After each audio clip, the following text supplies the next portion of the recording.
하루에도 수백 개씩 쏟아지는 경제 뉴스들. 복잡하고 재미없고 깊이가 없어서 실망하셨습니까? 복잡한 건 쉽게, 쉬운 건 재밌게. 재미있는 건 깊게 전해드립니다. 뉴스는 이해다.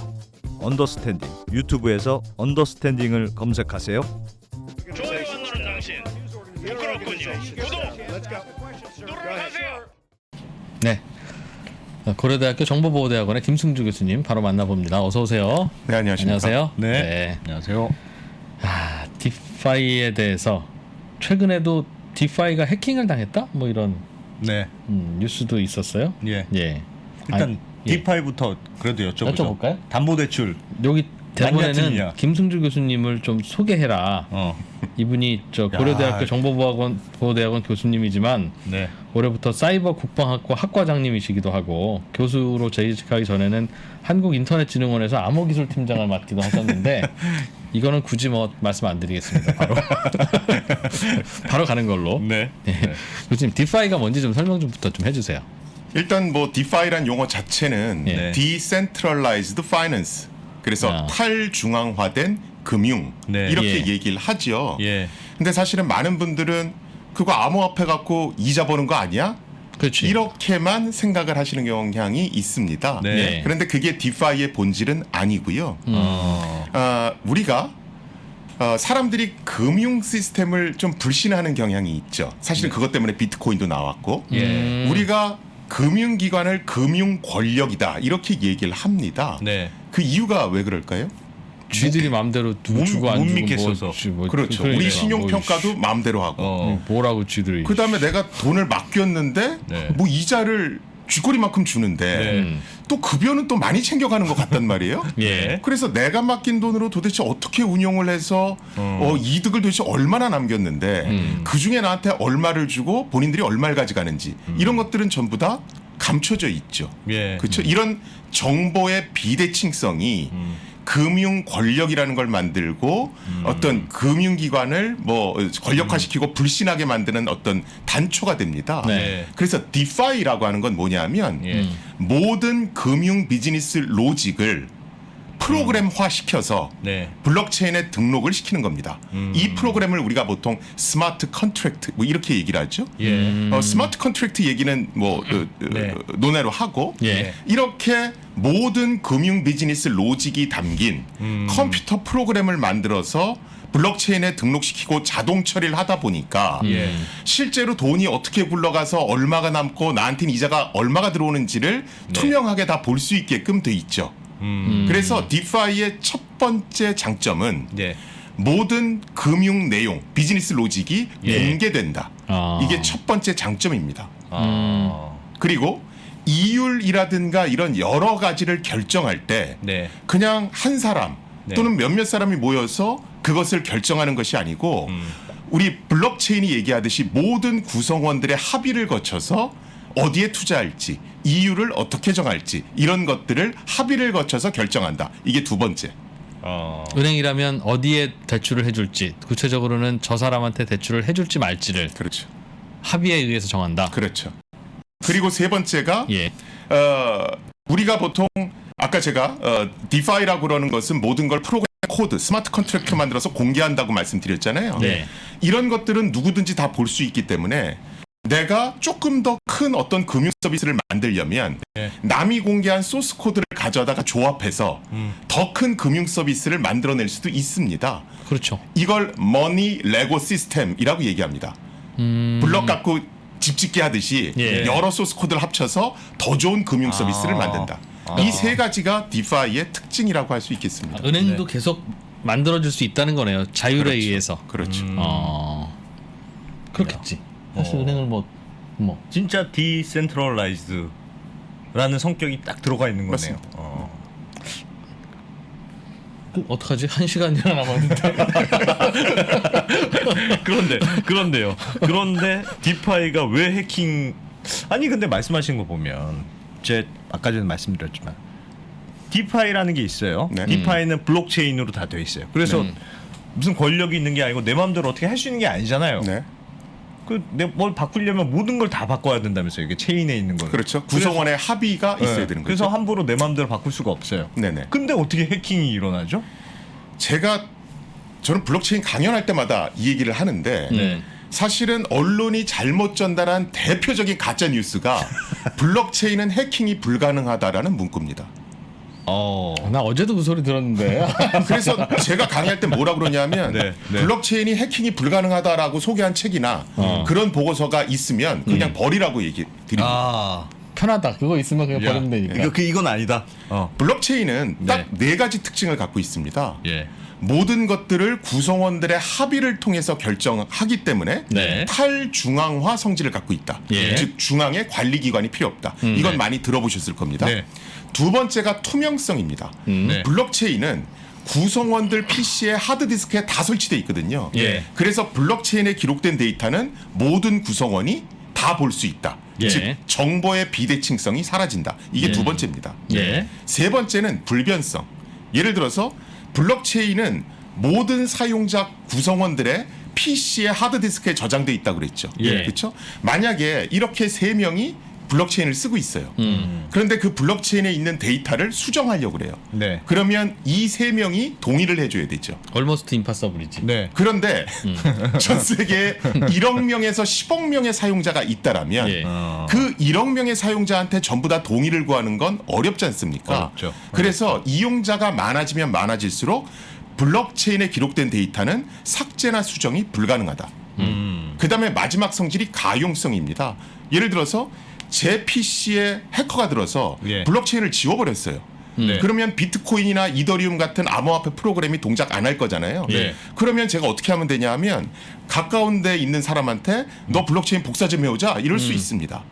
왜냐하면 똑같은 기록이 1억 담겨 명한테 있는 있으니까. 거니까. 예. 그래서 블록체인은 딱 이 네 가지 특징을 갖고 있습니다. 자, 제가 블록체인은 해킹이 불가능하다라고 알고 있으면 왜 위험하다라고 설명을 드렸냐 하면 실제로 모 이동통신사 사장님께서 예. 언론에 소개된 블록체인은 해킹이 불가능하다라는 문구를 보신 거예요. 예. 그래서 밑에 부하 직원을 시켜다가 이동통신사의 고객의 개인정보는 굉장히 중요하고 해킹당하면 아주 여러 가지 불편한 일들이 예. 발생하니까 블록체인을 이용해서 고객 정보를 지켜 이렇게 오더를 내린 겁니다. 네. 그래서 그분들이 저희 연구실에 찾아오셨어요. 자, 그럼 고객의 개인 정보를 블록체인에 넣는 순간 네. 어떤 일이 발생하냐 하면 1억 명에게 공유되는 거죠. 그렇죠. 그래서 블록체인은 해킹이 불가능하다. 이렇게 알고 있다가는 큰일이 나는 겁니다. 해킹을 할 필요가 없어지는 거네. 모든 사람이 다 알고 있는 거네. 그래서 블록체인은 개인정보 보호나 기밀 자료 보호하고는 상극입니다. 아. 그 대신 데이터의 어떤 위변조를 막는 데에는 굉장히 효과적이죠.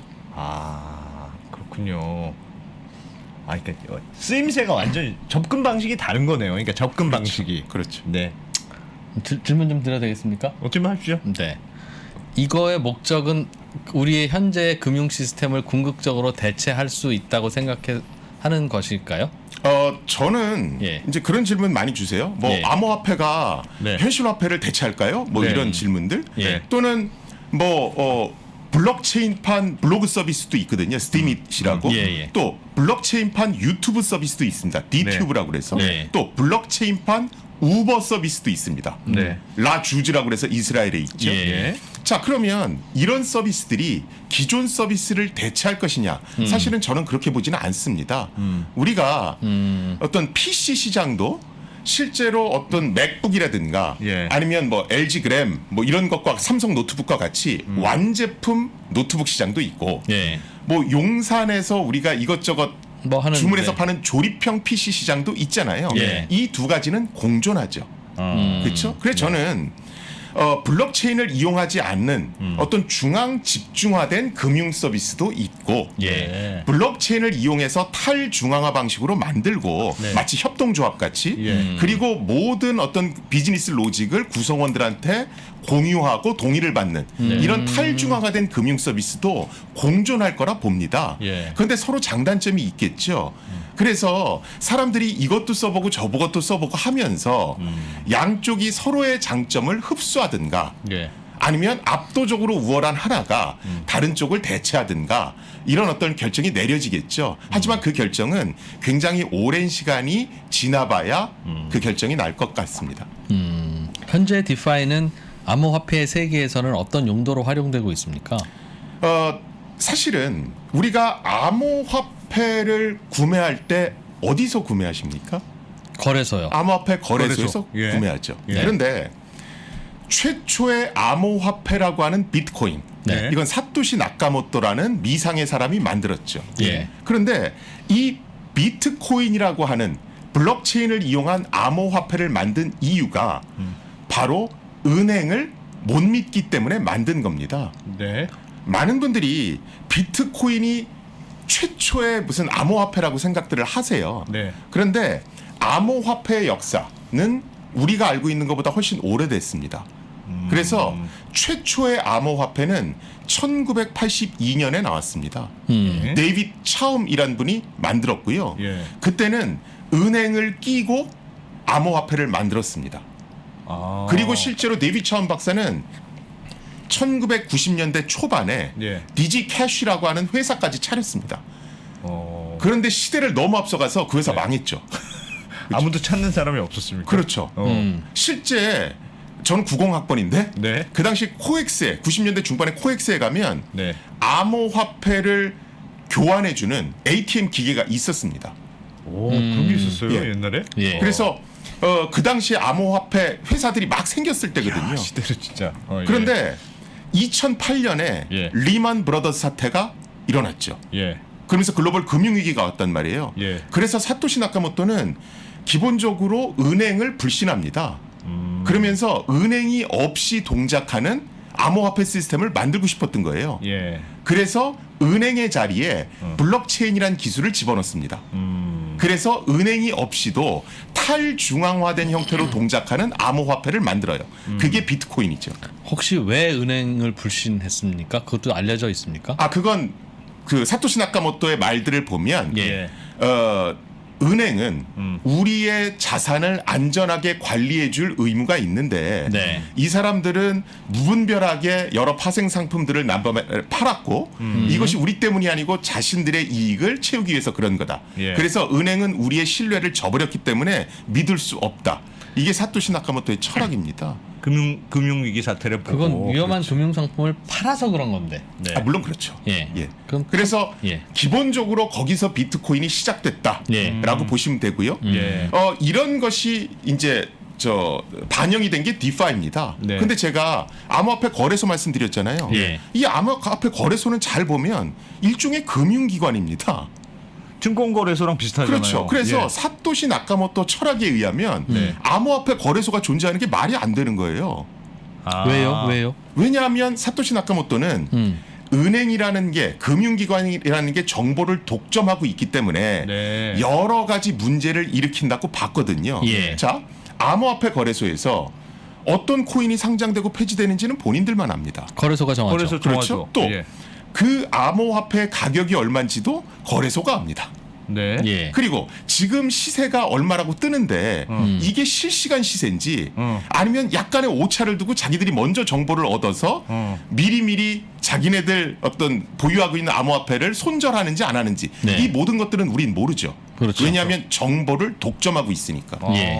사실은 사토시 나카모토 철학에 의하면 암호화폐 거래소는 없어져야 되는 겁니다. 하여간 중앙화된 썸띵은 다 없어져야 그렇죠. 된다. 그래서 사실은 디파이의 철학에 의하면 예. 이 암호화폐 거래소조차도 블록체인 기술을 이용해서 탈중앙화시킨 즉 모든 정보를 투명하게 공개하고 예. 모든 운영 방안을 구성원들의 합의에 의해서 결정하는 예. 그런 탈중앙화된 거래소도 이미 나와 있고요. 그것을 우리가 DEX라고 얘기합니다. Decentralized Exchange. 그래서 탈중앙화된 암호화폐 거래소 이렇게 얘기하죠. 그런 것도 디파이의 일종이라고 보시면 그 되겠습니다. 거래소는 지금 암호화폐 거래소들하고 어떻게 달라요? 실제로?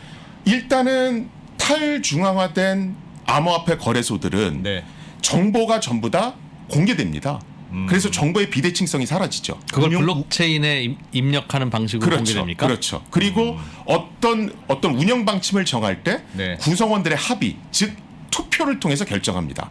이건 투표라는 건 우리가 종이로 하는 그런 투표가 아니고 인터넷상의 투표를 통해서 예. 결정을 합니다. 네. 자, 그런데 이런 탈중앙화된 암호화폐 거래소도 아직은 문제들이 있습니다. 예. 뭐냐면 지금 암호화폐 거래소 잘 보시면 초단타 매매가 이루어지죠. 예. 네. 샀다 팔았다 이런 것들이 이루어집니다. 한 달 예. 거래하면 장기 투자자 그렇죠. 맞습니다. 하더라고요. 예.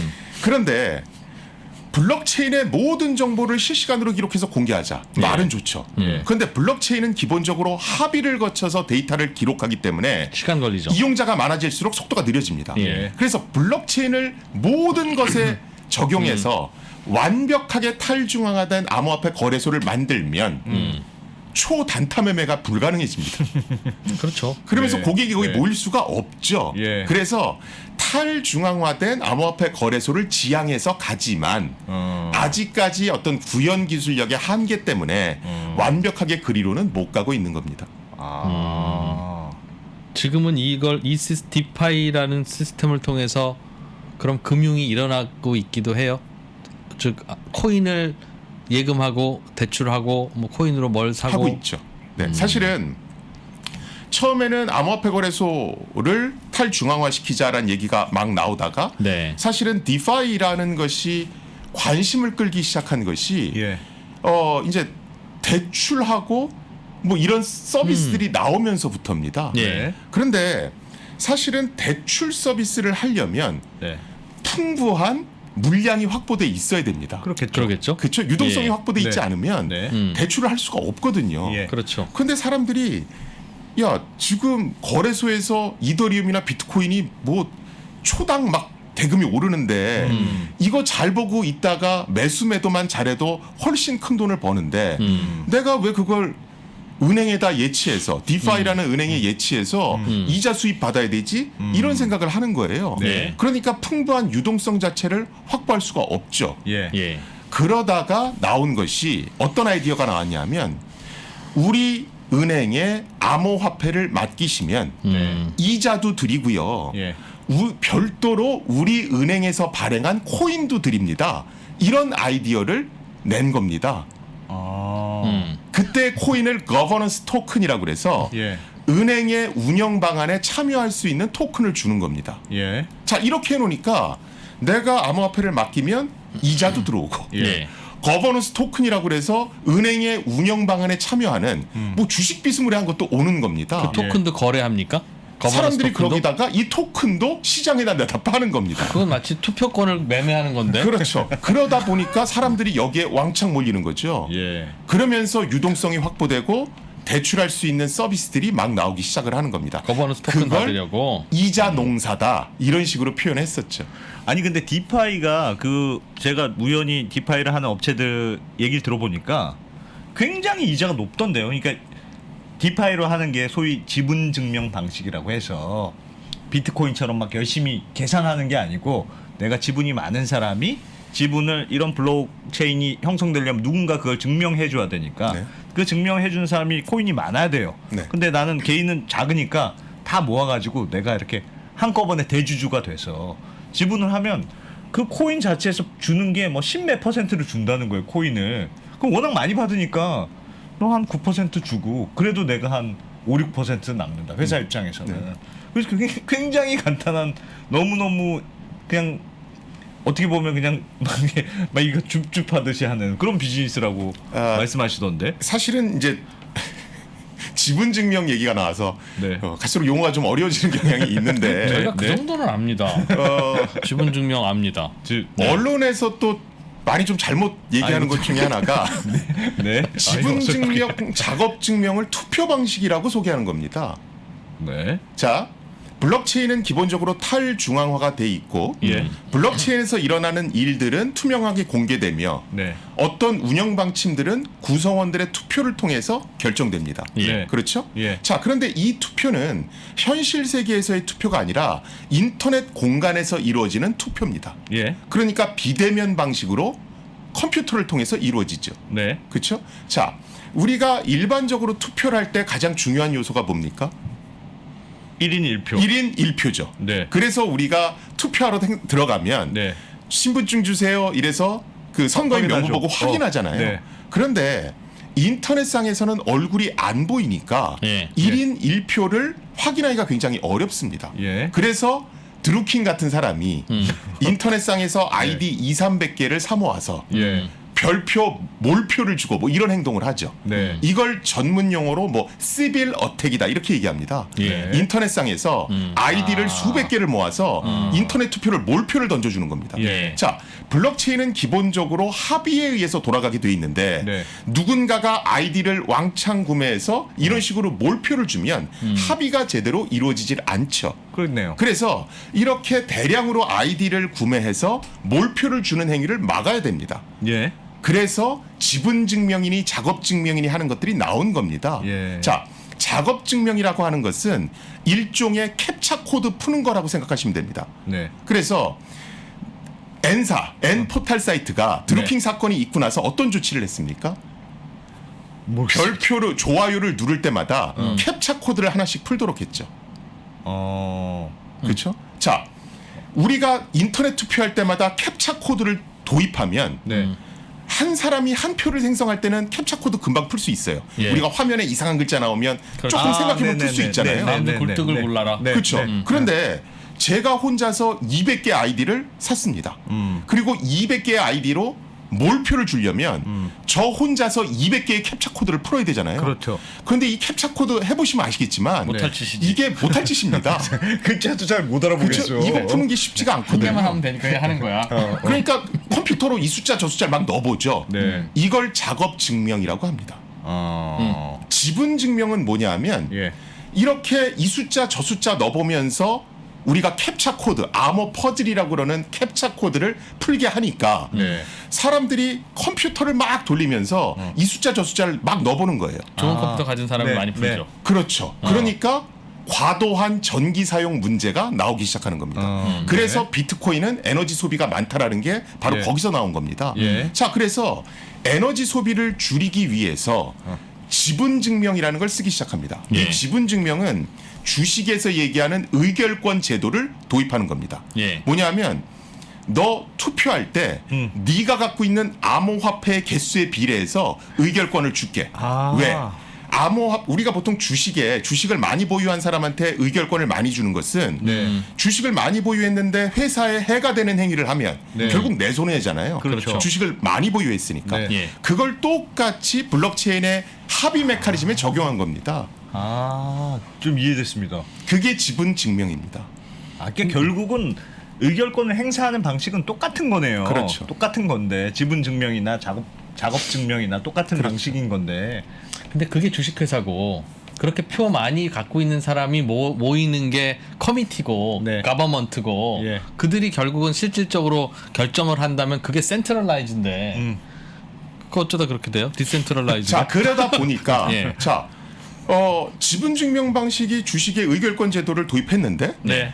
보니까 주식에서 어떤 주총이 열릴 때도 예. 소액 주주들의 의견이 배제됐다. 네. 또 이래서 난리가 나지 않습니까? 네. 사실은 지분 증명 방식도 그 똑같은 문제를 갖고 있습니다. 그래서 우리가 소위 얘기하는 고래들이 네. 이 합의에 있어서 절대적인 어떤 영향력을 발휘하더라. 네. 실제로 데이터를 뽑아보면 그렇거든요.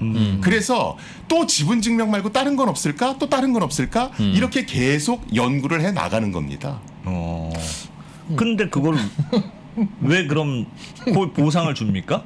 지분 1인 1투표를 내가 했어요. 네. 내가 지분이 많아요. 네. 그래서 내 의사를 많이 반영해서 뭔가 의사결정에 참여했어요. 근데 왜 보상을 줄까요? 우리가 사람들 보고 투표하셔야 됩니다. 투표하셔야 됩니다. 독려하는데 잘 안 오잖아요. 투표율을 끌어올리는 게 필요하잖아요. 그렇죠. 그래서 보상 시스템을 도입하는 겁니다. 블록체인을 운영하려면 네. 구성원들이 자발적으로 움직이면서 합의도 하고 여러 가지 일들을 해야 되는데 네. 공짜로는 안 한단 말이죠. 그래서 일정 시간대별로 네. 가장 열심히 한 사람, 가장 열심히 한 컴퓨터를 한 대씩 뽑는 겁니다. 정확히 말하면 가장 정확하게 정해진 대로 동작한 그런 컴퓨터를 뽑는 겁니다.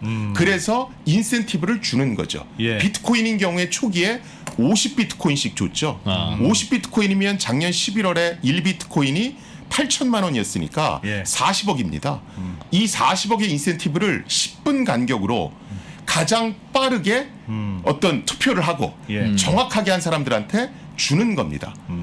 자, 그러면 정해진 시간 안에 빨리 투표를 해야 되는데 뭐 캡처 코드도 풀어야 되고 뭐 이런 네, 걸 해야 네, 되잖아요. 네. 그러니까 사람들이 컴퓨터의 성능을 막 끌어올리기 시작하죠. 예. 그러다 보니까 용산의 그래픽 카드가 품절나는 일이 발생하죠. 네. 왜? 그래픽 카드를 꼽아서 컴퓨터의 성능을 끌어올려야 되니까. 그게 예. 돈과 권력이니까. 그렇죠. 그 세계에서. 그리고 그래픽 카드의 핵심 부품을 만드는 엔비디아 회사의 주가가 막 치솟는 예. 겁니다. 예.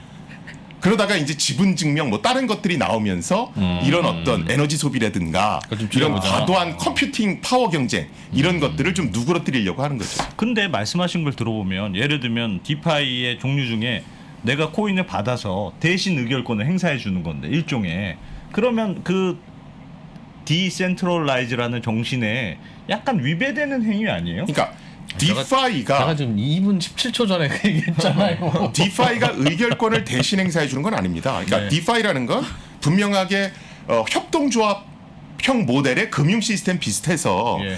모든 구성원들한테 비즈니스 로직이 투명하게 공개되고 구성원들의 합의를 통해서 어떤 의사결정을 하는 겁니다. 예. 이 합의를 결정하는데 거버넌스 토큰이라고 하는 것을 어떤 인터넷 표같이 활용을 하는 거죠. 예.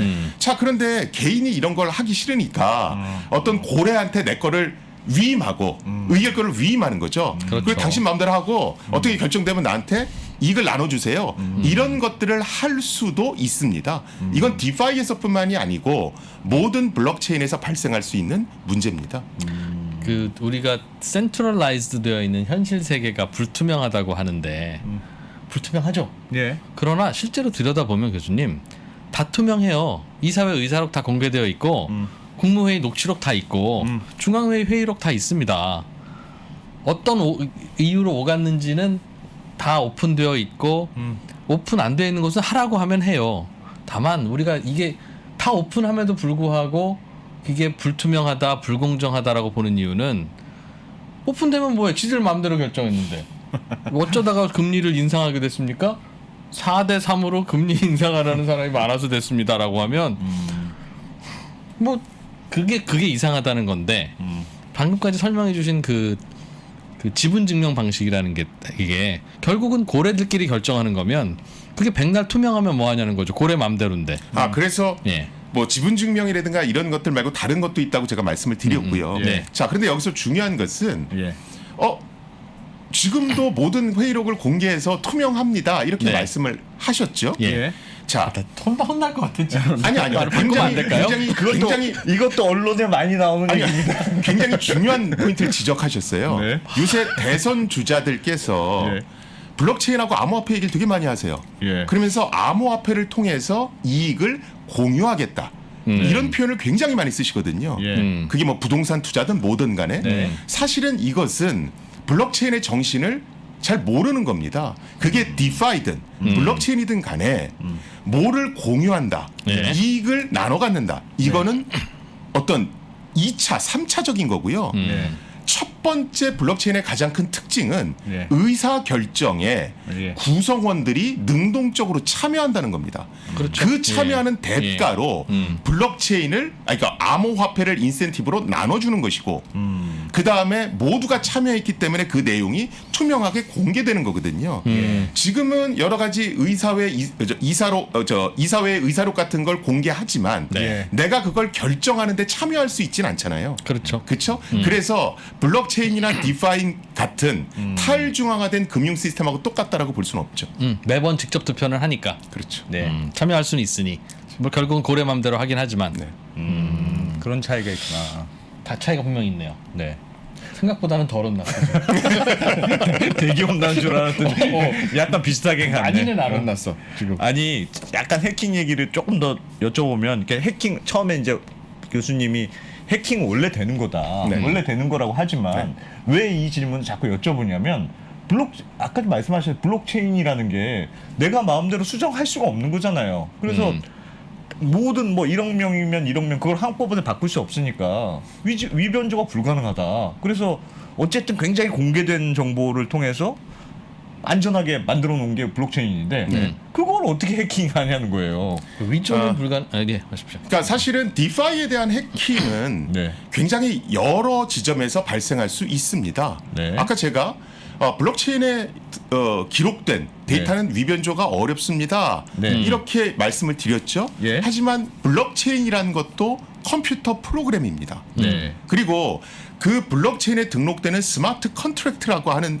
컴퓨터 프로그램도 네. 우리가 알고 있는 일종의 프로그램이에요. 예. 자, 이거는 자동으로 생성되는 게 아니라 누군가 만들죠. 누군가가 만들어주는 거죠. 예. 근데 이 사람이 만들 때 실수를 하면 거기에 허점이 생기게 되고 그러다 보면 블록체인에서 돌아가는 컴퓨터 프로그램이라 할지라도 예. 해킹이 되는 겁니다. 자, 우리가 예. 리눅스 네. 이거 오픈 소스라고 얘기하잖아요. 예. 그러니까 누구든 소스 코드를 다 들여다볼 수 있죠. 예. 그렇다라고 해서 리눅스가 해킹이 안 되느냐, 취약점이 없느냐, 그렇진 네. 않죠. 모두가 들여다봐도 아직 고쳐지지 않은 취약점들이 계속해서 있습니다. 아하. 블록체인이나 스마트 컨트랙트도 이거랑 똑같다라고 보시면 됩니다. 아. 물론 비트코인이나 이더리움 같이 굉장히 여러 사람들이 달라붙어 있고 예. 또 서비스를 출시할 때부터 굉장히 철저하게 검증을 하는 그런 블록체인이나 스마트 컨트랙트 같은 경우에는 예. 그런 취약점이 존재해서 해킹까지 이어질 확률이 굉장히 작죠. 예. 하지만 그걸 완전히 없앨 수는 없고요. 예. 오늘 이제 이슈가 된 디파이 해킹 건은 네. 아마도 얼마 전에 그 클레이 스왑이라는 곳에서 발생한 네. 22억 원 어떤 강탈 사건 네. 이걸 아마 관심이 있어서 예, 예. 얘기를 하신 건 겁니다. 네, 예. 이름이 클레이 스왑인 걸로 봐서 우리나라 카카라는 예. 회사가 이제 관여돼 있는 거죠. 예. 사실은 그 회사가 만든 건 아니고요.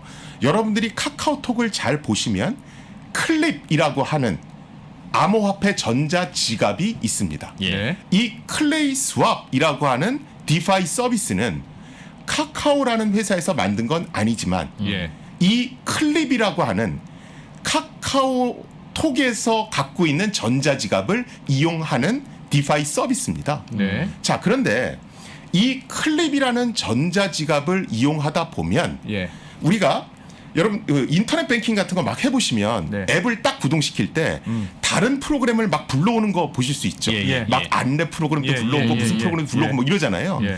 실제로 클레이 스왑이라는 건 클립이라고 하는 카카오톡 서비스를 이용하고 예. 그러다 보니까 카카오에서 만든 다른 프로그램들을 연속적으로 불러오는 일이 생깁니다. 네. 그런데 해커가 어떻게 했냐면 통신 기능을 조작한 거예요.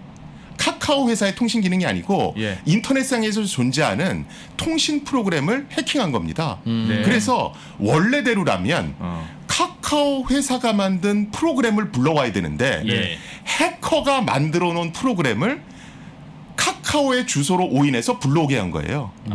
아. 그러다 보니까 해커가 만든 프로그램이 클립에 묻어 들어오게 됐고 네. 그러다 보니까 22억 강탈 사건이 생긴 겁니다. 왜냐하면 전자지갑에서 돈을 빼올 수 있으니까. 그래서 은행이 이- 털린 게 아니라 가짜 은행을 만들어서 돈을 뽑아간 거네.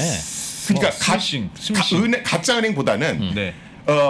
그 은행이 뭐 저 운송 차량을 불렀는데 네. 가짜 이게 차량으로, 원래는 가짜 카카오에서 차량으로. 와야 되는데 엉뚱한 데서 온 거죠. 아. 그런데 그걸 카카오를 해킹한 게 아니고 그 전화망을 공격해서 그러게 그렇고. 엉뚱한 대로 그 콜이 가도록 만든 겁니다. 네. 그래서 이번 건 같은 경우에는 아하. 카카오 회사나 어떤 뭐 블록체인, 뭐 스마트 컨트랙트 이런 네. 게 해킹당한 건 아니고 예. 통신단이 공격을 당해서 해킹이 이루어진 거다.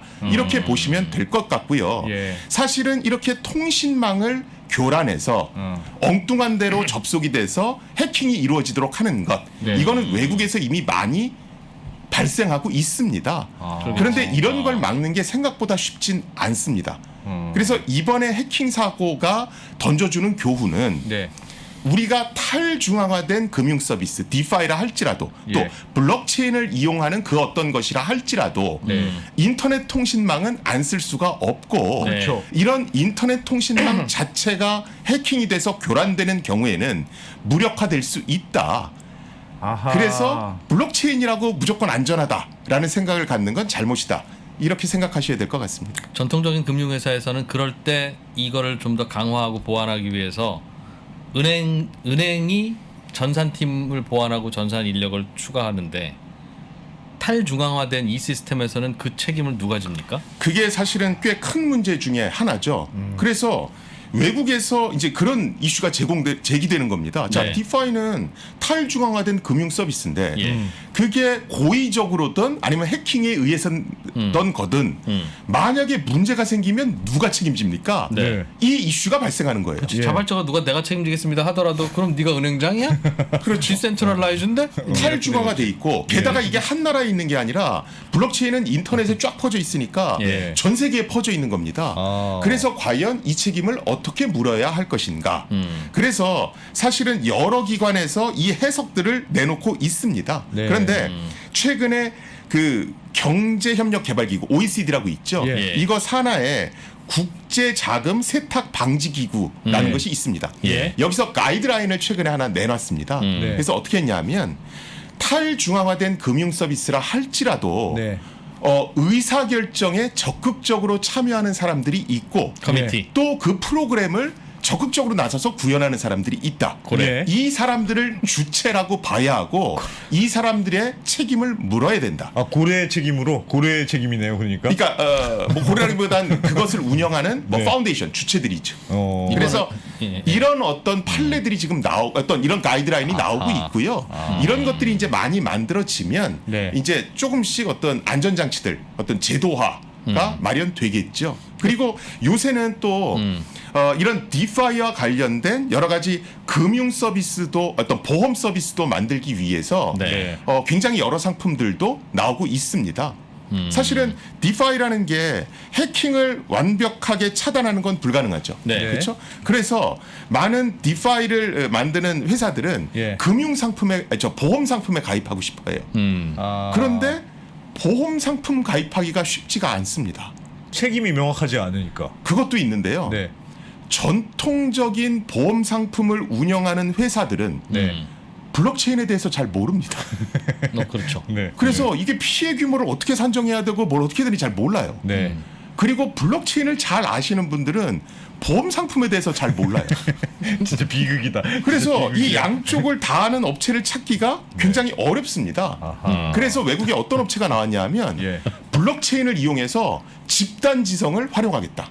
보험을 만드는 그렇죠. 걸. 그래서 아. 보험을 만들 때 블록체인 전문가와 아. 그다음에 금융 전문가의 의견을 다 모아서 금융 상품도 만들고 피해 보상 금액 뭐 보험료 같은 것도 전부 다 산정하겠다. 사공이 많아서 막 산으로 가는 거 아니에요? 너무 그러니까 누가 중간에 해야 돼요. 아까도 뭐 해킹을 하는 데 네, 대한 책임, 네. 자금 세탁 방지를 위해서는 누군가한테 책임을 물려야 되는데 네. 이런 금융은 디센트럴라이즈니까 책임 물릴 사람이 없잖아요. 네. 그러니까 OECD는 아니 몰라 그래도 고래 니들이 책임져라고 하는 건데 네.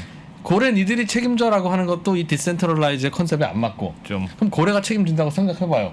그럼 책임을 지려면 나는 권한도 있어야 되잖아요. 그렇죠. 그럼 그 순간 센트럴라이즈 되는 거예요. 지금. 그러니까 자꾸 뭘 좀 개선하려고 하다 보면 결국 센트럴라이즈 되는 이 디센트럴라이즈의 시스템은 뭔가 이렇게 자기 모순에 자꾸 빠지는 게 아닌가 하는 생각이 그래서 듭니다. 예. 사실은 그게 이제 저는 이제 저희 학교에서 예. 저희 정보보호대학원에서도 블록체인 강연을 하지만 제가 저희 학교 경영대에서도 블록체인 강연을 합니다. 예, 그러면 예. 경영대에서 할 때는 그 케이스 비교를 막 시키거든요. 네. 자 그러면 아마존이란 서비스가 있죠. 예. 그렇죠? 이거는 대표적인 플랫폼 기업이고 뭐 생긴 그 전자 상거래 플랫폼을 운영하면서 생기는 이익을 거의 독식하고 있죠. 네. 그러다 보니까 1위 기업이 되고 있는 거죠. 예. 이것을 블록체인 판으로 옮긴 오픈 바자라고 하는 쇼핑몰도 있습니다. 이것은 실제로 쇼핑몰 운영을 구성원들의 합의를 통해서 합니다. 아하. 그리고 비자 카드 같은 신용카드로 결제하는 게 아니라 네. 암호화폐 갖고 결제를 합니다. 그래서 이익을 공유할 수 있게끔 만들어 놨거든요. 예. 자, 이런 걸 보통 공대에서 얘기하면 어. 탈중앙화가 좋죠. 막 이러고 얘기합니다. 그렇죠. 그런데 이것을 경영대에서 얘기하면 네. 그게 실패한 사회주의지 뭐냐고. 아마존의 가치가 탈중앙화에만 있는 건 아니지 않습니까? 아마존을 구성하는 건 퀵배달부터 시작해서 여러 가지가 있는데 네. 이런 AS를 무시한 채 어허. 중앙 집중화된 것은 무조건 잘못이다. 이렇게 비판하는 게 과연 맞습니까? 이런 얘기도 합니다. 근본적인 얘기 있죠. 그러네요. 그렇죠? 예. 저는 100% 동의하고요. 어허. 그래서 제가 완제품 PC 시장도 있고 예. 조립형 PC 시장도 있고 예. 어떤 것이 다른 하나를 대체하는 건 아니다라고 서두에 말씀드린 겁니다. 네. 두 가지는 공존을 하면서 예. 서로 상대편의 장점을 흡수하던가 아니면 뭐 벤치마킹하고 뭐 이합집산을 하면서 자꾸 성장해 나가는 거죠. 예. 그런 관점으로 보시면 좋을 것 같고요. 저는 블록체인 기반한 서비스가 나온다 하더라도 완벽하게 뭐 탈중앙화가 돼서 그런 어떤 사회주의 국가 비슷한 그런 완벽한 협동조합형 모델은 나오기 힘들 거라 봅니다. 어떤 절충안을 찾아서 예. 지금보다 조금 더 개선된 형태의 어떤 서비스가 나올 거고요. 예. 그러다 보니까 이제 뭐 웹 3.0이다 뭐 이런 얘기도 나오는 겁니다. 질문을 하나 드리면 이게 이런 원리를 이용해서 예를 들면 렌트카를 서비스를 하든가 이런 원리를 이용해서 무슨 누구 생일 파티에 돈을 뭐 이런 거야 뭐 가능한데 항상 이것이 항상 이슈가 되는 이유가 이런 원리를 이용해서 금융을 하려고 하니까 우리나라는 은행이라고 하는 게 그 라이센스를 받고 서티피케이트 되어 있어야 되잖아요. 얼마나 은행은 간단합니까? 은행이 뭐 하는지 몰라서 못 하는 사람이 없지만 2%가 그럼 2% 은행 하겠습니다라고 하면 현행법 위반이잖아요. 네. 그거는 감독을 받아야 하고 아무나 하면 안 되고 아무나 하면 유사수신이고 이 시스템이 있는데 네. 이런 센트럴라이즈드 된 서비스도 있고 디센트럴라이즈드 된 서비스도 있으니까 우리도 은행 만들어서 한다고 하는데 그걸 뭐라고 하십니까라고 하면 이쪽 세상의 법에서 보면 유사수신이 되는 거예요. 그렇죠. 그래서 하지 말라고 하고 하지 말자고 하는 건데 왜 이런 거 저런 거 다 있으면 안 됩니까라고 하면 이건 근본적인 충돌이 아니겠습니까? 그러니까 보시면 지금 이제 블록체인에 기반해서 여러 서비스를 만들어내시는 분들은 뭐 운영이야 뭐 이렇다 쳐. 운영이야 뭐 중앙 집중형으로 뭐 할 수도 있다 치잔 말이죠. 예. 그런데 왜 그 인허가를 예. 소수의 몇 명이 내줍니까? 여기에 흥분하는 겁니다. 왜 인허가권을 정부가 독점하면서 실제로 여러 가지 우리가 이해 못하는 현상이 발생되게 만듭니까? 여기에 분노하는 거거든요. 그래서 그런 것들 모두를 탈중앙화 시키자는 겁니다. 네. 그래서 예를 들어 디파이라고 하는 것이 탈중앙화된 금융 서비스 형태로 만들어지는데 예. 이것이 정말로 구성원의 합의를 거쳐서 여러 가지 합리적으로 돌아간다라면 거기에 참여하는 구성원들은 많아질 것이고 예. 여기에 동의하는 커뮤니티가 많아진다는 얘기는 그만큼 영향력을 발휘한다는 것 아니냐 이렇게 생각을 하는 것이고요. 예. 그런데 그걸 이쪽 세계의 잣대로 보면 야 그럼 사고 나면 누가 책임져? 네. 그러니까 인허가를 확실히 제도권 내에서 해주는 게 중요하잖아. 네. 이런 시각도 있는 겁니다. 어허. 그러다 보니까 이제 절충안을 찾으려고 그러는 거죠. 기존의 인허가권을 와. 정부가 독점적으로 내주는 게 아니라 예. 그 사이에 절충안이 과연 뭐가 있을까? 아하. 이것들을 고민하는 겁니다.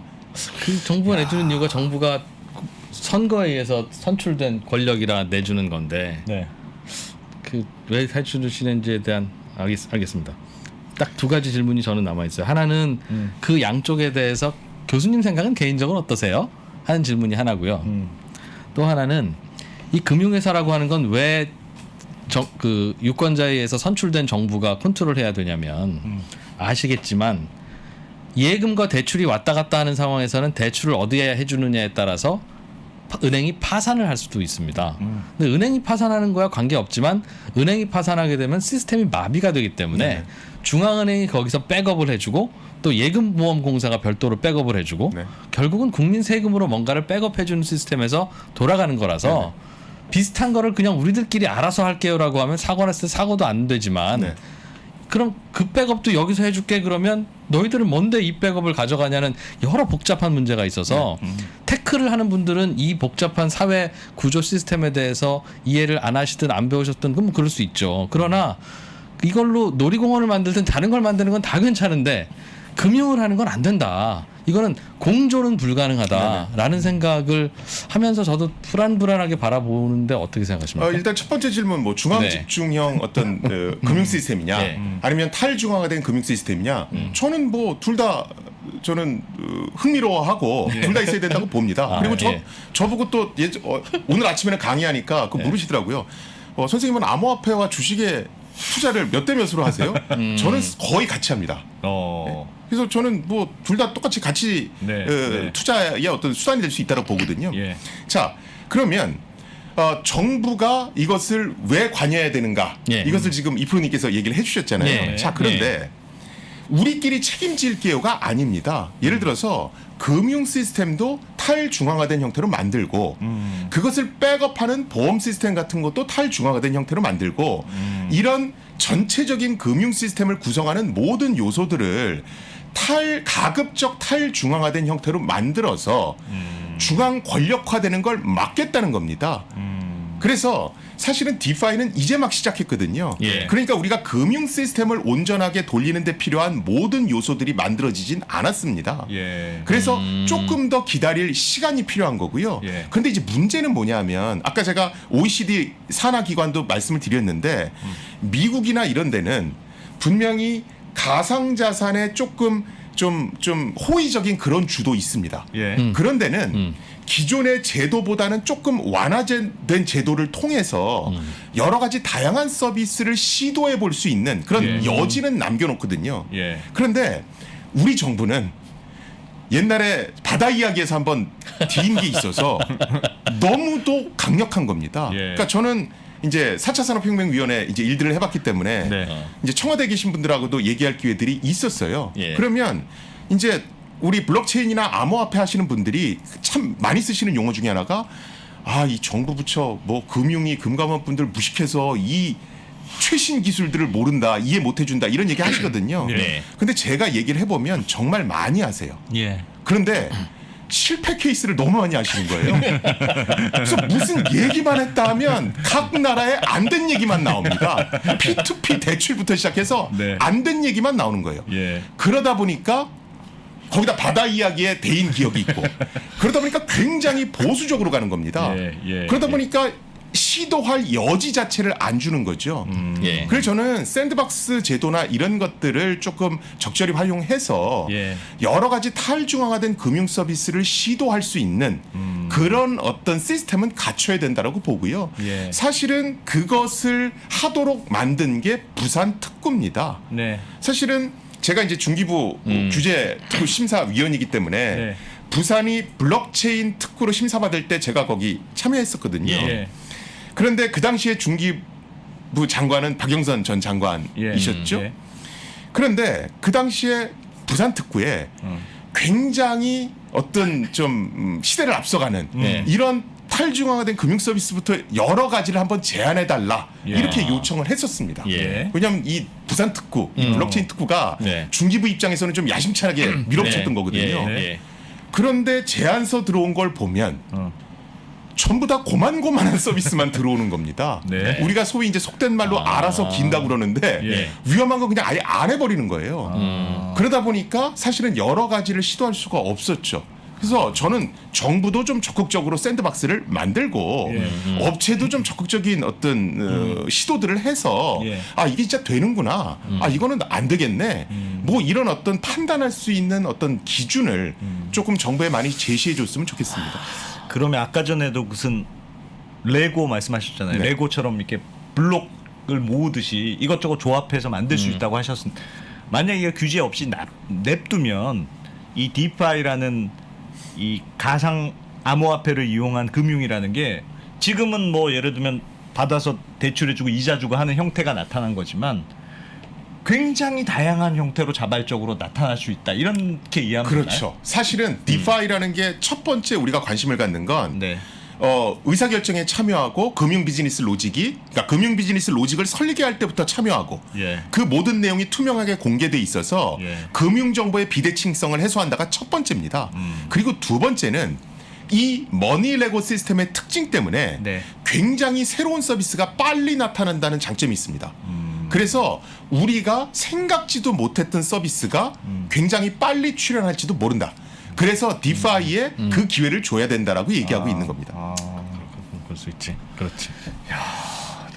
결국은 센트럴라이즈의 장점이 강하냐, 네. 디센트럴라이즈의 장점이 강하냐, 다 장단점이 있잖아요. 저는 오늘 얘기 듣고 디센트럴라이즈 쪽으로 많이 돌아섰어. 그럴 줄 알았어. 당신 그럴 줄 알았어.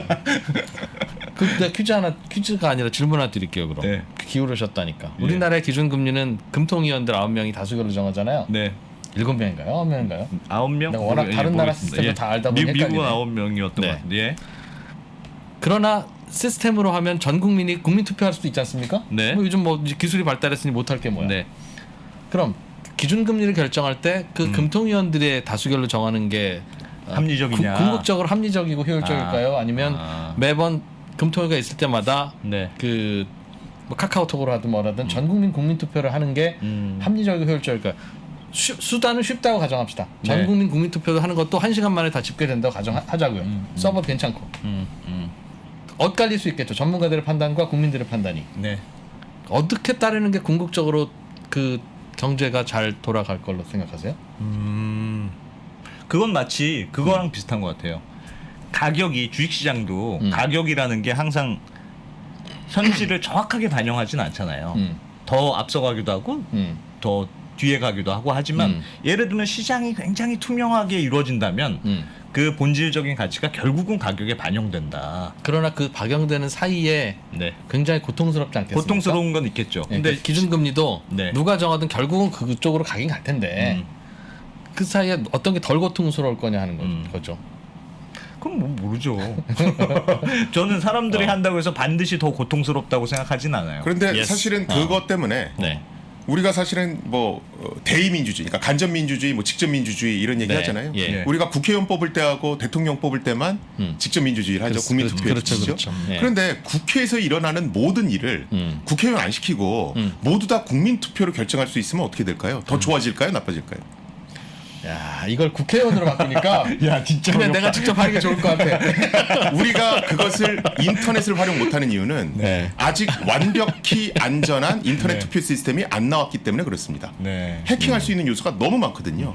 그런데 아까 제가 블록체인에는 합의 기술이 들어가 있고 인터넷 투표 메커니즘이 들어가 있다고 그랬잖아요. 네. 그래서 사람들이 내심 생각하는 건 네. 블록체인이 궁극적으로 안전해지면 인터넷 투표 기술의 완성도가 올라갈 거다. 그렇게 되면 굉장히 많은 부분을 인터넷 투표로 대체할 수 있을 것이고 예. 그러면 직접 민주주의가 실현될 수 있을지도 모른다. 이렇게 얘기를 하는 겁니다. 또 그때가 되면 주주총회가 없어질 수도 있겠죠. 뭐 매번 결정하면 되니까. 그렇죠. 그러니까 예. 고래가 아니고 그냥 그러니까 그렇죠. CEO가 있는 게 아니고 모든 걸 주주총회를 통해서 인터넷 투표로 결정할 수 있겠죠. 예. 그래서 사실은 영국의 이코노미스트지가 예. 블록체인을 트러스트 머신이다 이렇게 얘기했습니다. 어떤 조직이든 국가를 운영하려면 중앙에 신뢰받는 국회의원들이라든가 네. 아니면 운영기관이 필요한데 블록체인은 그것을 없앨 수 있다. 그래서 트러스트 머신이라고 얘기했고요. 이더리움을 만든 2세대 암호화폐인 이더리움을 만든 비탈릭 부테린이란 사람은 무슨 얘기를 했냐면 우리가 알고 있는 여러 자동화 기술은 말단 직원들을 해고시킨다. 하지만 블록체인 기술은 중앙의 운영진을 해고시킨다. 야, 진짜. 이런 얘기를 남기기도 했습니다. 진짜 선동가야. 진짜 너무 그런 야, 진짜 굉장히 이게 철학적인 질문이네요. 결국 철학의 문제예요, 결국은. 굉장히 철학적인 결국은 질문이 철학의 들어있네요. 야, 디파이와 관련해서 딱 정리가 되네. 김 교수님 모시니까. 네, 와 김 정말요. 교수님 오늘 이렇게 하면 요즘 돌아다니는 이런 블록체인, 암호화폐, 뭐 NFT 이런 이 세계를 예, 저는 동의하든 동의하지 않든 이해를 해야 된다고 생각합니다. 네, 최소한 다음 세대와 대화를 하려면 좀 배우고 싶은데 네. 몇 시간 강의면 됩니까? 그러니까 오늘처럼 이런 거를 몇 개쯤 하면 요즘 뭐 이 정도면 다 이제 대충 안다고 할 수 있어 너희들. 예. 말씀하시는 거 다 이해한다는 전제인데 오늘 보니까 저도 그렇고 채팅창도 그렇고 거의 한 99% 이해했어요. 아니 그리고 잘못 알고 있었던 게 많았던 것 같아요. 그러니까 어설프게 알고 있었던 난 그런 게. 건 없었던 것 같아. 아이, 또 정말. 알겠습니다. 뭐 김 교수님 시간도 공공재니까 네, 네, 우리가 그렇죠. 독점할 수는 없고요. 네. 필요할 때마다 또 몰래 또 저의 한번- 무릎을 꿇고 네, 또 한번 모셔야 될 것 모셔보겠습니다. 같습니다. 네. 예. 고려대학교 김승주 교수였습니다. 고맙습니다. 네, 감사합니다. 다들 아시겠지만 버는 것은 두 번째입니다. 지키는 것이 첫 번째이고 예전엔 답이 있었으니까 그냥 그대로 하면 되지만 이제는 구조를 스스로 짜셔야 됩니다. 기존의 방식으로 세상을 볼 수가 없어진 겁니다. 약세장에서 더 강해지는 오종태의 특급 솔루션. 주가를 결정하는 8가지 변수.